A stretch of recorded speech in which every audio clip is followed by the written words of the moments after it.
Hello हिते doctors, MCC की website पर नीट 2024 काउंसलिंग को लेकर एक लेटेस्ट नोटिस आया है जिसमें उन्होंने सभी स्टेट काउंसलिंग का एक कॉमन शेड्यूल दिया है। कॉमन शेड्यूल का मतलब है कि सभी स्टेट अपनी काउंसलिंग इस स्टेट से पहले कंप्लीट कर ले, मतलब एक टाइप से एमसीसी ने डेडलाइन दे दी है। दूसरा, इस शेड्यूल में उन्होंने ऑल इंडिया कोटा का भी डेट दिया है और साथ में स्टेट कोटा का भी कॉमन शेड्यूल जैसे मैंने बताया वो भी दिया है। तो इससे हम कंपेयर कर पाएंगे और इसका क्या बेनिफिट होगा आगे मैं वीडियो में डिस्कस करूंगा। इसके अलावा ये शेड्यूल वैसे तो हर साल आता है, लेकिन इस साल एक नया कॉलम ऐड किया गया है जिसमें sharing of joint candidate data की डेट दी है। तो इसका क्या पर्पज है और क्या इसकी वजह से कुछ काउंसलिंग में चेंजेस आ सकते हैं क्या, वो भी हम इस वीडियो में डिस्कस करेंगे। नेक्स्ट, एक सबसे इंपॉर्टेंट पार्ट या बड़ी कॉमन प्रॉब्लम है बच्चों की कि सर हम ऑल इंडिया कोटा में और स्टेट कोटा काउंसलिंग में साइमल्टेनियसली कैसे पार्टिसिपेट करें, क्योंकि भाई जिन बच्चों की रैंक थोड़ी पीछे है जैसे 10,000 है, 12,000 है, 15,000 है, उनको कंफ्यूजन रहता है कि सर मुझे ऑल इंडिया कोटा से अच्छा कॉलेज मिलेगा या फिर मुझे अपनी स्टेट काउंसलिंग से अच्छा कॉलेज मिलेगा। तो वो बच्चे चाहते हैं कि हम दोनों ही काउंसलिंग में पार्टिसिपेट करें, या मैक्सिमम बच्चे पार्टिसिपेट करते भी हैं, लेकिन उसका बेस्ट मेथड क्या है। बेस्ट मेथड का मतलब है कि भाई कोई भी रूल वायलेट ना हो, या फिर जैसे आपने यदि जो सिक्योरिटी मनी दी हुई है वो हमारी लॉस ना हो, वो हमारी सेफ रहे। तो मैं यहाँ पे आपको कुछ ट्रिक बताऊंगा कि कैसे आप दोनों काउंसलिंग में पार्टिसिपेट कर सकते हैं, और इस शेड्यूल को कंपेयर करते हुए मैं आपको ये भी बताऊंगा कि कैसे आप मैक्सिमम राउंड तक बिना सिक्योरिटी का लॉस किए जा सकते हैं। तो जो बच्चे नीट 2024 काउंसलिंग में पार्टिसिपेट कर रहे हैं उनके लिए वीडियो बहुत ही ज्यादा इंपॉर्टेंट है, तो आप वीडियो को पूरा देखें। और यदि आप चैनल पे फर्स्ट टाइम आए हैं, आप चैनल को सब्सक्राइब करके रखें, बेल आइकन प्रेस करके रखें, क्योंकि अब काउंसलिंग स्टार्ट हो गई है और डेली अपडेट आएंगे कुछ ना कुछ। कोई भी अपडेट आपसे मिस ना हो तो आप वीडियो आपके पास नोटिफिकेशन मिलते रहेंगे। दूसरा भाई देखो, इस साल है ना रूल्स में चेंजेस भी काफी आ रहे हैं। जैसे आपने यूपी काउंसलिंग में देखा होगा 3-4 बड़े चेंजेस आए हैं, फिर ऐसे ही इस साल हो सकता है एमसीसी में भी आए। तो आपको अपडेट रहना बहुत जरूरी है। बेशक आपने लास्ट ईयर पार्टिसिपेट भी किया हो, लेकिन इस साल आप पूरा ध्यान से काउंसलिंग करवाना, ये मैं पहले ही आपको बोल रहा हूं, ठीक है। अब चलते हैं, सबसे पहले इस शेड्यूल को देखते हैं। तो एमसीसी की वेबसाइट पे जो अपलोड हुआ है, हो सकता है आपने इसे डाउनलोड भी कर लिया होगा। इनकेस डाउनलोड नहीं किया है, बीवाइज क्लासेस के टेलीग्राम चैनल पर इसे अपलोड कर दिया गया है, वहां से आप डाउनलोड कर सकते हैं और चैनल का लिंक डिस्क्रिप्शन में दिया हुआ है। तो सबसे पहले फर्स्ट राउंड का डिस्कस करते हैं, क्या शेड्यूल है।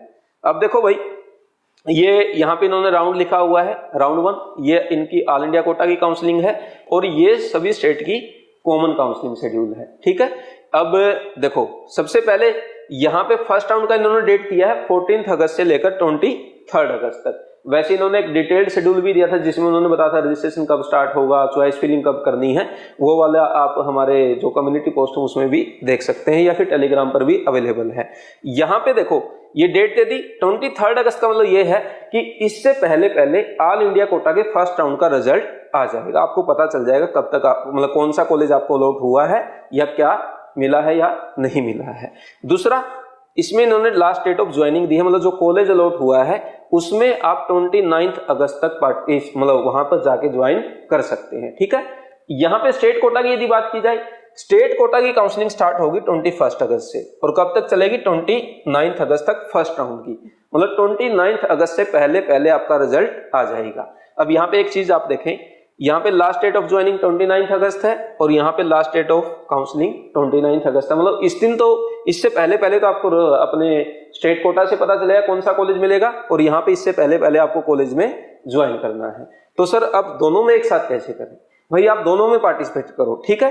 अब मान लीजिए एक कॉलेज आपको एबीसी मिल गया या आपको मान लीजिए हैदराबाद का कोई कॉलेज मिल गया ऑल इंडिया कोटा काउंसलिंग से, तो आप क्या करेंगे, यदि आपको लगता है कि ये अच्छा कॉलेज है तो आप वहां पे जाएं, वहां पे वेट करें अपने स्टेट कोटा काउंसलिंग के रिजल्ट का। आप वहां पे जाके एडमिशन ना लें, वहां पे आपको कब तक वेट करना है 29 तक। हो सकता है ये जैसे मैंने बताया कि ये डेडलाइन है, आपका रिजल्ट हो सकता है 27 को आ जाए, हो सकता है 28 को आ जाए। और यदि आपको लगा कि यार ये जो स्टेट कोटा में कॉलेज मिला है ये मुझे बेटर लग रहा है या वहां पे मुझे एडमिशन लेना है, तो आप क्या करेंगे, यहाँ पे वापस आ जाएंगे। क्यों? क्योंकि यहाँ पे ज्वाइनिंग का डेट कब तक है आपका 5 सितंबर तक। तो ये बेनिफिट है आपके शेड्यूल दोनों एक साथ यहाँ पे मिलने का, ठीक है भाई, समझ आ गया आपको। इस कॉलेज में आपको एडमिशन नहीं लेना है कब तक, जब तक स्टेट कोटा काउंसलिंग का रिजल्ट नहीं आ जाता। हम कब लेंगे, हम वहां पे है ही भाई 29 अगस्त को ले लेंगे, लास्ट डे ले लेंगे, क्या दिक्कत है, लास्ट डेट तक कोई ज्वाइनिंग की डेट है ना लास्ट, यदि छुट्टी हो तो अलग बात है, नहीं तो हम उस तक वेट करेंगे। ठीक है। दूसरा मेरा जो पर्सनल सजेशन है, ये तो मैंने आपको बताया कि फर्स्ट राउंड का कॉलेज लेना ही है, तो अदरवाइज मैक्सिमम स्टेट में, ऑलमोस्ट सभी स्टेट में और ऑल इंडिया कोटा में तो फ्री एग्जिट है ही, तो मैं ये सजेशन दूंगा कि फर्स्ट राउंड को हो सके तो आप फ्री एग्जिट ही करें, वो हमारे लिए सबसे बेटर है। क्यों? क्योंकि वहां जाके टाइम वेस्ट करने से, पैसा वेस्ट करने से भी कोई फायदा नहीं है, क्योंकि जो फर्स्ट राउंड में जो सीट आपको अलॉट हुई है, सेकंड राउंड में यदि आप छोड़ के भी आएंगे तब भी आपको हो ही जाएगी, कोई टेंशन नहीं है। दूसरा, इस साल जो इन्होंने एक ये नई चीज इंट्रोड्यूस की है, sharing of join candidate data by MCC, मतलब एमसीसी के जो बच्चे यहाँ पे ज्वाइन कर लेंगे उनकी लिस्ट स्टेट में चली जाएगी कि इन बच्चों ने हमारे यहाँ पे ज्वाइन कर लिया है, आप यहाँ के बच्चों को एडमिशन ना दें। ऐसा भी इस साल एमसीसी कर सकता है। तो अब इसका क्या करेगा, क्या नहीं करेगा, क्योंकि पिछले 2 साल से बात चल रही थी कि हमने कॉमन पोर्टल बना लिया है, हम लोग आपस में शेयर करते हैं डाटा, रियल में करते थे या नहीं करते थे तो वो तो नहीं पता, लेकिन इस साल उन्होंने शेड्यूल भी दे दिया, तो हो सकता है कि ऐसा वो कर दें कि ये बच्चे हमारे यहाँ पे ज्वाइन कर चुके हैं, इनको आप एडमिशन मत दो। लेकिन इसकी प्रोबेबिलिटी फर्स्ट राउंड में बहुत कम है, क्योंकि फर्स्ट राउंड में जब फ्री एग्जिट है या फिर अपग्रेडेशन का ऑप्शन भी है, बहुत सारे स्टेट फर्स्ट राउंड की सीट लेके सेकंड राउंड में अपग्रेडेशन करवाते हैं, तो ऐसा हो सकता है कि फर्स्ट राउंड में ये रूल अप्लाई ना हो। बाकी इसका पर्पज क्या है, रूल में क्या चेंजेस आएंगे, वो हम अभी गैस कर रहे हैं, आगे फ्यूचर में हमें पता चलेगा। ठीक है, तो ये मैंने आपको बता दिया।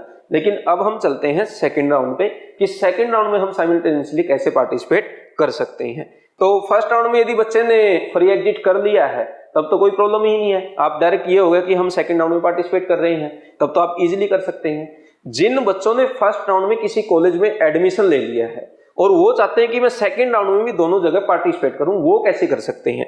तो उसके लिए सबसे पहला काम आपको क्या करना है, जहां पे भी आप एडमिशन लेंगे वहां पे सबसे पहले आप अप्लाई करें अपग्रेडेशन के लिए। अपग्रेडेशन के लिए अप्लाई करने का फायदा क्या है भाई, सेकंड राउंड में तो तभी जा सकते हैं ना, अदरवाइज तो आप जा ही नहीं सकते। दूसरा, अपग्रेडेशन यदि आप कर देते हैं तो उसका मतलब ये हो गया कि आपने अभी तक अपना कॉलेज फाइनलाइज नहीं किया है। ठीक है, तो जो बच्चे अप्लाई अपग्रेड करके यहाँ पे आएंगे, अभी क्या होगा, 5 सितंबर से लेके आपका 13 सितंबर तक है। अब 13 सितंबर को आपको पता चलेगा भाई ये कॉलेज मिला है आपको, XYZ कोई भी कॉलेज मिला है यहाँ पे, उसकी ज्वाइनिंग डेट कब तक है, 20 सितंबर तक है। अब यहाँ पे क्या है, आपको वहां जाना ही पड़ेगा। अब यदि आपको स्टेट कोटा में पार्टिसिपेट करना है, उसको मैं समझाता हूं, देखो कैसे। मान लीजिए XYZ जो भी आपको कॉलेज मिला, आप वहां पे जाके बैठ गए कि वेट करते हैं स्टेट काउंसलिंग के रिजल्ट का, क्योंकि स्टेट की जो काउंसलिंग है वो 11 सितंबर से लेके 20 सितंबर तक चलेगी। हो सकता है 18 को रिजल्ट आए, हो सकता है 19 को आए, हो सकता है 20 को आए, और यहाँ पे है आपकी लास्ट डेट 20। तो हम वेट करेंगे और यहाँ पे हम देखेंगे भाई कौन सा कॉलेज हमारा अलॉट हुआ। अब वहां पे जब हमें लगा कि यार अपने स्टेट में ही अपने को बढ़िया कॉलेज मिल गया है, तो हम क्या करेंगे, इस अपग्रेडेड सीट को क्या कर देंगे, छोड़ देंगे और हम यहां जाके अपना एडमिशन फाइनल कर देंगे। तो ये हमारे पास हो सकता है। दूसरा, यदि आपको लगता है कि यार स्टेट वाला तो अच्छा नहीं मिला और यहाँ पे आपके पास कोई अपग्रेडेशन का भी ऑप्शन नहीं है, इनकेस अपग्रेडेशन का ऑप्शन नहीं है, फिर तो ये सीट आपको छोड़नी ही पड़ेगी। और यदि अपग्रेडेशन का ऑप्शन है तो हम क्या करेंगे, यहाँ पे भी एडमिशन ले लेंगे और यहाँ पे भी एडमिशन ले लेंगे, दोनों जगह। और फिर हम क्या करेंगे, यहाँ पे अपग्रेडेशन के लिए अप्लाई करेंगे, यहाँ पे अपग्रेडेशन के लिए अप्लाई करेंगे। हम कहाँ पे आ जाएंगे, मॉप अप राउंड में। अब मॉप अप राउंड में यदि ये सीट अपग्रेड हुई तो फिर हमें कोई ऑप्शन ही नहीं है, एडमिशन लेना ही है। या फिर हमें लगा कि स्टेट कोटा में अपग्रेड हुआ और वो वाली अच्छी सीट है, तो फिर वहां पे एडमिशन लेंगे, ये वाली छोड़ देंगे। तो ये सिक्योरिटी मनी आपकी जाएगी। अब यदि आप राउंड 3 तक आएंगे, उसमें तो कोई ऑप्शन आपके पास बचा ही नहीं है। लेकिन जो आजकल डी बार के रूल आ गए हैं कि आप डी बार हो जाओगे नेक्स्ट ईयर से, उन सबसे आप बच जाओगे, है ना। ऐसे भी रूल्स है कुछ स्टेट में।